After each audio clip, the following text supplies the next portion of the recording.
মানুষ দেখবেন যারা এখানে অনেক বড় বড় পদে ছিল, বড় বড় কর্তৃত্ব ক্ষমতা ছিল, কিয়ামতের মাঠে এতটুকু থাকে, পিঁপড়ার মতো।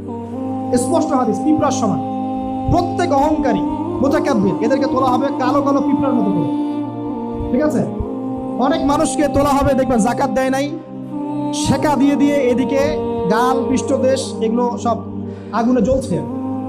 অনেককে দেখবেন গলায় সাপ ঝুলছে, অনেকের মাথায় দেখবেন রিলিফের টিন, গম, এটা ওইটা, যে যা আত্মসাৎ করেছে ওগুলো পিঠে ঘাড়ে, এভাবে ঘুরছে কিয়ামতের মাঠে।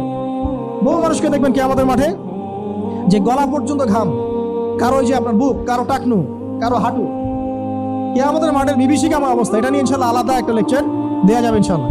তো এখানে মূল বিষয়টা হচ্ছে যে দুনিয়াতে সবকিছুর চূড়ান্ত বিচার হয় না, দুনিয়াতে সবকিছুর ফয়সালা হবে না। এই কারণে আল্লাহ রাব্বুল আলামিন কিয়ামতের মাঠ বলে একটা মাঠ রেখেছেন, যেখানে আল্লাহ পাক ইনসাফ ন্যায় বিচার কায়েম করবেন ইনশাআল্লাহ।